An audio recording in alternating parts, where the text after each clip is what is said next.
Hey everybody, welcome. Professor Leis here. I hope everybody's doing well. In this video, I'm going to explain this activity that we're going to complete during our week 4 module. So just a little bit of context here. This activity, it's intended to come after you've completed your first draft of major essay project number 1.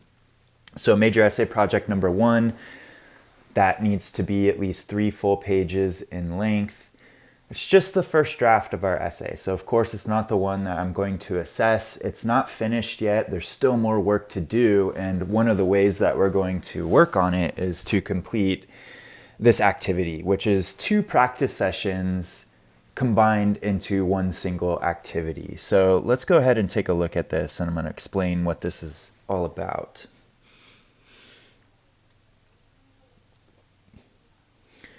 So this is a discussion board. So what you're going to post will be these 2 practice sessions, what you do to complete these 2 practice sessions combined into a single post. So you're not going to post 2 separate things. You're going to post one unified discussion post that will contain the embedded images and the written reports for each of these 2 practice sessions in one. All right, so the first practice session, what you're going to need to do, of course, obviously you will have already read Organizing on Structure, pages 195 through 203, I believe it is, or 205 perhaps.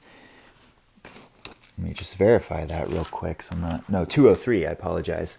So of course you've already read that carefully, you've annotated that, you've made sure that you understand the different concepts and ideas within that. You've used the reading response questions that are posted in the week 4 module regarding that section to help you with all of those things. So once you've done that, now we're ready to engage with this practice session here. So the first one, practice session 1, part 1, structure after the fact, and this is contained on pages 200 through 202. Carefully read through practice session 1, part 1, structure after the fact. Using your draft of major essay project number 1, complete this practice session as Miller and Jurecic explain. So it's really important that you actually complete everything within the practice session just how Miller and Jurecic describe it. Okay, so it's really important to do that. So once you've done that, you will embed a photo of your index cards using the images icon in the toolbar. And so, as I'll explain in a moment, you can also use Post-it notes or cut out pieces of paper if you don't have actual index cards, no big deal. And your written report should be at least 250 words in length. In this written report, explain what you've learned about your draft's organization. Use the questions contained on pages 201 and 202 to help you with your written report for part 1 of this activity. All right, so let's go ahead and actually take a look at what this practice session is. So I have my copy of my textbook here. So in the reading, Miller and Jurecic talk about an example from this published writer named Rebecca Skloot, and they use her experience working on her book, The Immortal Life of Henrietta Lacks, and how she went about choosing how to organize that book-length project. And so they've included a photo here of what Rebecca Skloot did with that project. And so she arranged a bunch of index cards on her bed, and each of the index cards contains some information about a section within her project. And so her project is organized, it has 3 different elements, 3 different storylines, and rather than talking about those 3 storylines separately, Rebecca Skloot chose to kind of intermingle those storylines to make the momentum of her book more exciting, and so that it would entice the readers to want to continue to read rather than focusing on one single storyline all the way until it's done and then ending that and then beginning the second storyline and continuing until that one's done and then finally finishing up with the third storyline, just kind of a chronological order. That momentum, she decided, was not very exciting for her readers. It didn't entice her readers to want to continue to keep going. And so what she decided to do is take notes from the movie Hurricane And she noticed that that movie had 3 different storylines, but they were all braided together, right? So there'd be a little snippet of one storyline, then that would end, and then the second storyline, a little snippet from that one would appear, and then that one would end, and then a third snippet from the third storyline, and then go back to another snippet from the first storyline, and then back to another snippet from the second storyline, and then to the third storyline, and on, just braiding those things together. So it just made it a little bit more exciting.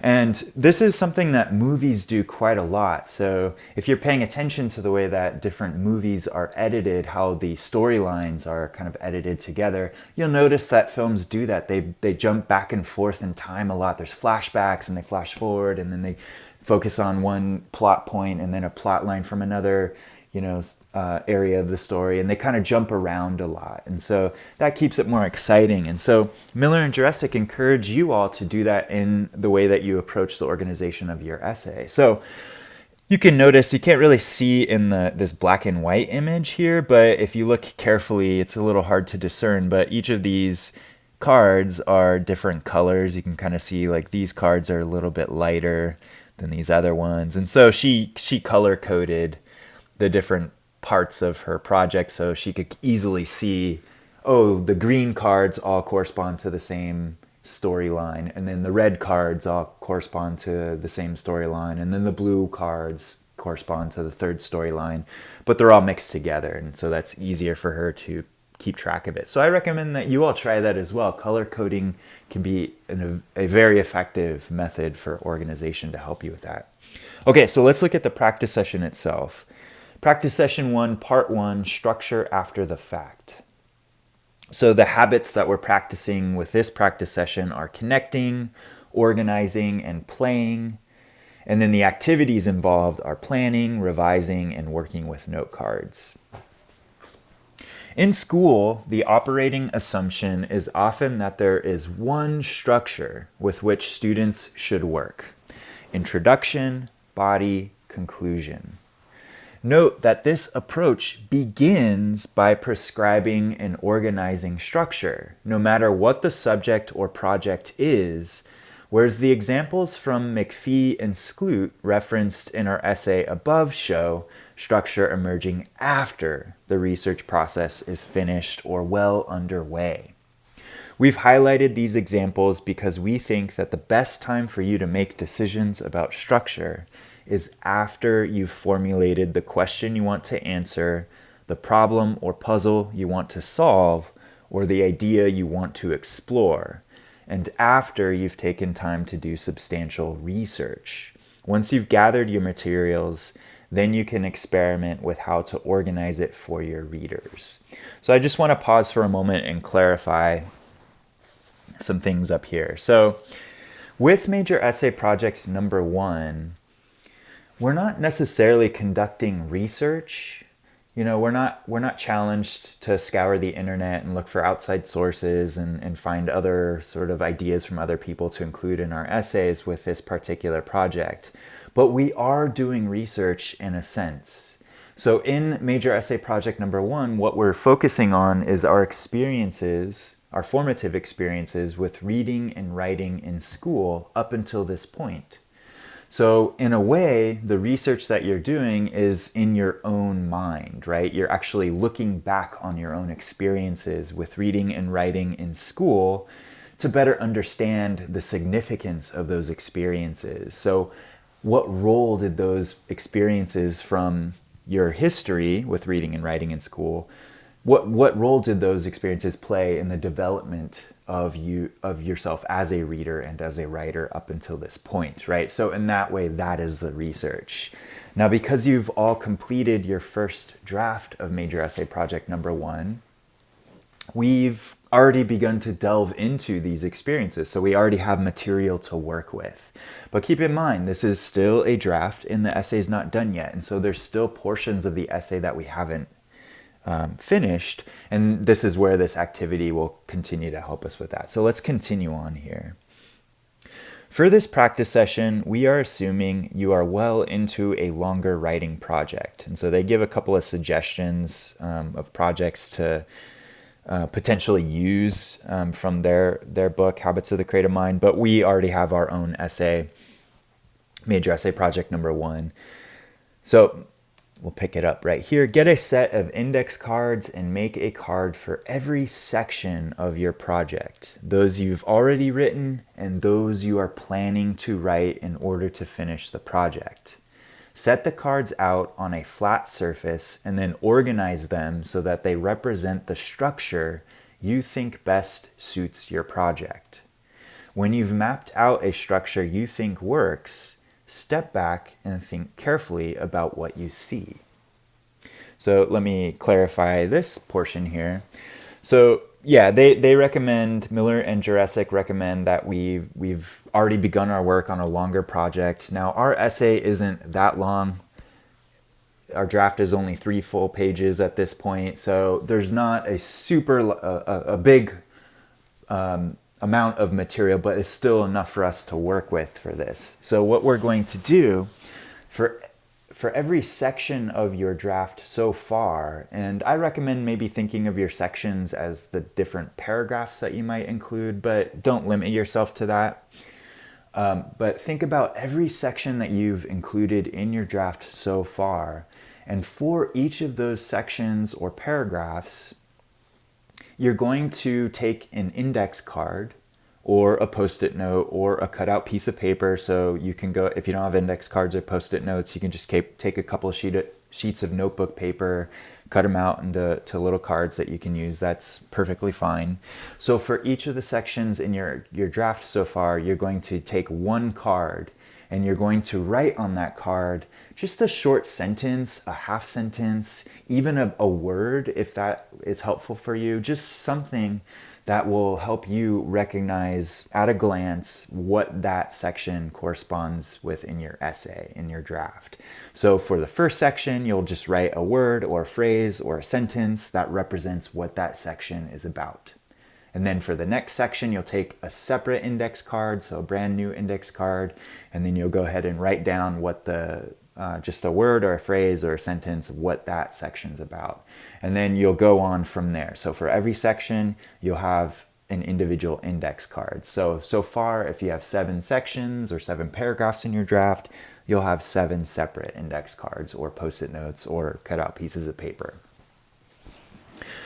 So then what you're going to do once you've completed that, with what you already have in your draft, you're going to create index cards for the sections that you still need to include in your draft. So even though your draft isn't finished, you probably have ideas about what you still need to include, right? You just perhaps didn't get to that, including it for this first draft, which is fine. So then you would say, okay, I still need to talk about X, Y, and Z. I still need to talk about these different experiences, these different ideas. And so for each of those different points that you plan to include in your draft in the future, as you continue to work on it, you'll also create an index card for it. So you'll say, okay, for this next section that I plan to write, it's going to be about blah. And you'll go ahead and write a word or phrase or a sentence that characterizes what that section's about. So in total, you'll have index cards for all of the points that you've already included in your draft.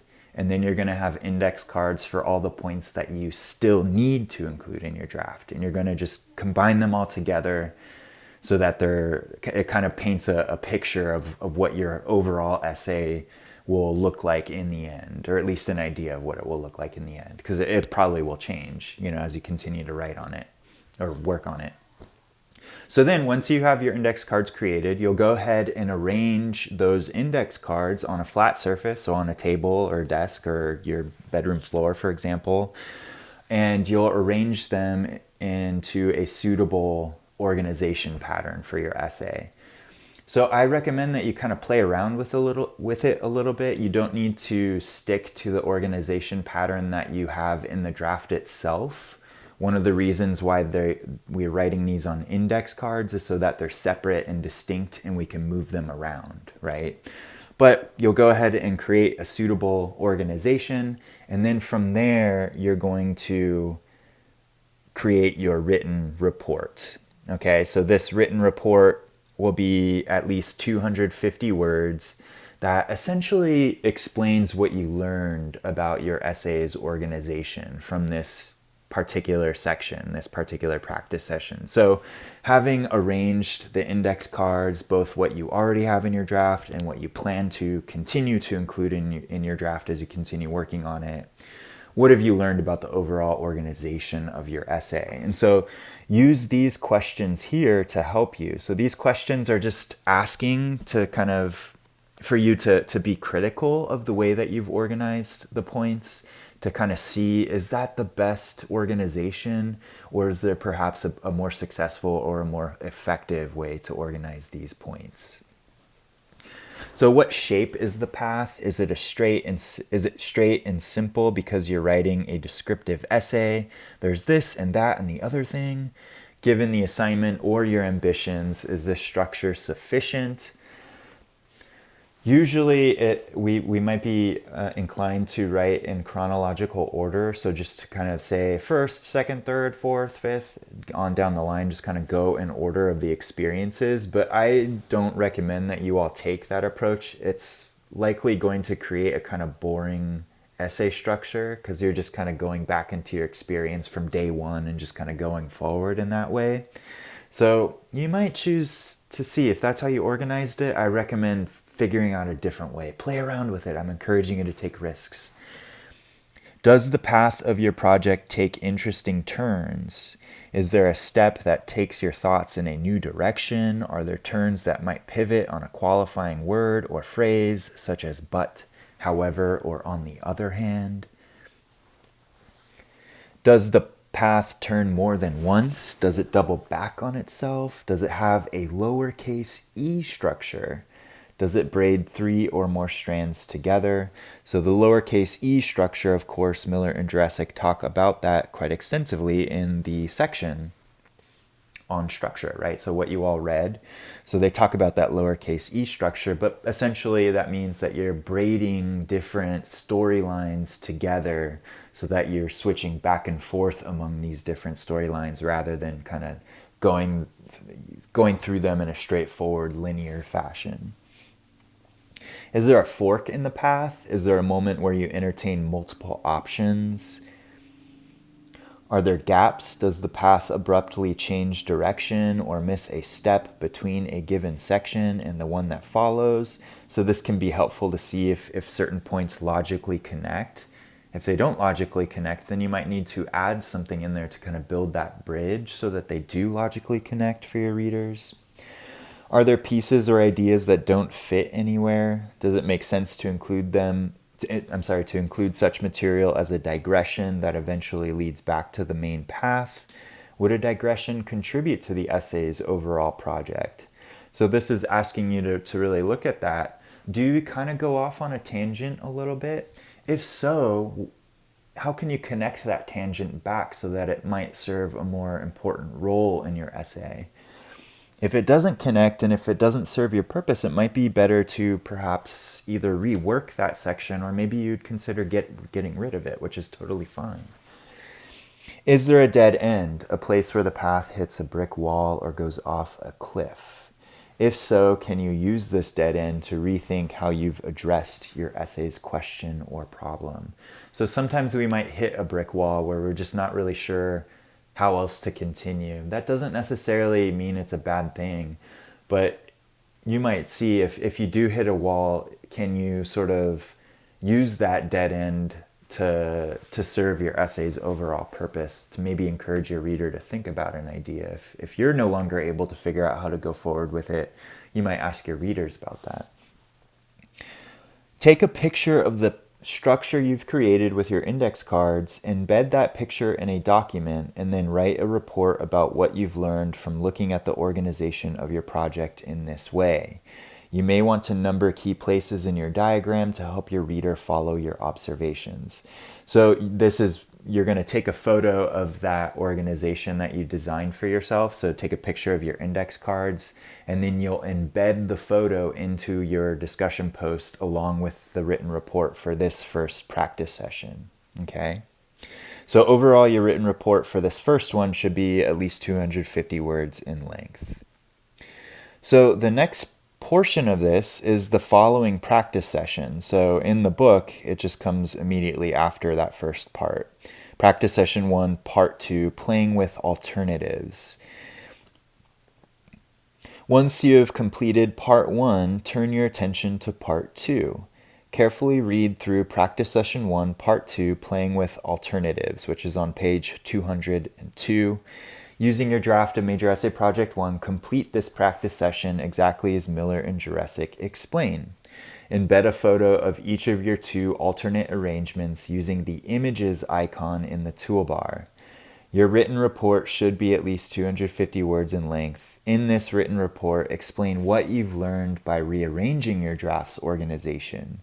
Use the questions contained in this practice session to help you with your written report for part 2 of this activity. So again, once you're going to include the second practice session in the same post. So you're not creating a whole second post. It's just going to be one post altogether.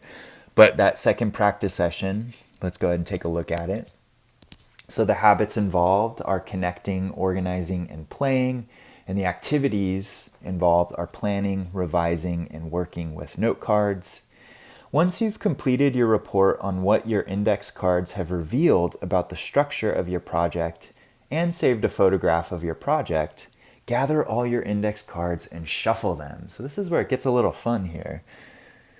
We'd like you to rearrange your cards in 2 alternate paths, making sure to photograph each one so that you'll be in a position to compare all 3. So you're going to have 2 different alternate paths for this practice session, and then that third one they're talking about is the one that you came up with for the first part of the practice session up here. What happens if you put the end at the beginning? So what if you switch the order around like I was encouraging you to do earlier? What if you start with a question you know you can't answer? Are there sections that can be cut? Does the structure feel organic to the material or imposed from elsewhere? What do the new plans enable you to see about the original plan? So by creating these 2 alternate arrangements, are you maybe unlocking some different paths? Did it maybe help you to see a path forward where you were maybe previously thought you were at a dead end? Is the momentum that you create maybe a little bit more exciting for your reader in one of the arrangements versus some of the others that you come up with? So what you want to do is you have your 3 photos of the 3 different arrangements that you have, the 3 different organization patterns with your cards, and you're comparing those. You know, what one might be the most successful in the end? Or perhaps you can combine some of those arrangements or organizations. Maybe there's one part of one of the arrangements that will work really well in conjunction with another part in another of the arrangements. And so then that would be like a 4th arrangement in a way. But have fun with this, play around. But you're going to take pictures of the different arrangements. So you should have 3 photos overall in the submission, the discussion post submission. When you've tried out at least 2 alternate organizational schemes, embed the images of your reorganized cards and write up a report that compares the virtues of each organizational possibility. Then explain how you made up your mind about which one to follow. So this is what your written report for this practice session will cover. So kind of looking at the merits of each of those different organizational schemes. So this written report will be at least 250 words as well. So in total, between these 2 parts, these 2 practice sessions, you should have about 500 words between the 2 written reports for these 2 sections. So once you've posted your response, reply to at least 2 posts from your colleagues. If a post has 3 replies, reply to a post that doesn't have any replies yet. You can reply to more than 2 posts if you like. In your reply, ask your colleagues questions about their organizational choices and provide them with helpful feedback and suggestions. So you might offer some sort of criticism or feedback for that person. Of course, this is all meant to be constructive. You're trying to help your colleagues out. You're not trying to tear anybody down here. But if you notice something that might work really well in the organization, just based on what you're noticing in the photos from your colleagues, point that out to them. Let them know. If you have questions, ask them questions. Those questions could be helpful for them as they continue to work on their essays. So again, make sure that you embed these pictures just like you have been doing in the previous discussion posts. Don't attach them as separate files. Otherwise, we have to download the separate files to our computers in order to look at them, and we don't want to do that. We want them just to appear so we don't have to download anybody's pictures to our computers. So you'll click the reply button. You'll copy and paste your written reflections, your written reports here, and then for each one, you'll go ahead wherever you want the photos to appear. You'll go ahead and put your cursor there, and then here's the tool, the icon, the images icon in the toolbar. You'll click that, upload image, and then you could either click and drag the image from your desktop onto the rocket ship, or you can click the rocket ship to open up your hard drive, however you want to do that. But please make sure you embed your pictures. Do not attach them as separate files using this, okay? Don't just attach them. All right, y'all. Well, if you have any questions, please feel free to let me know. Send me a message in Canvas. I am here. I look forward to seeing these posts and reading your reflections, y'all.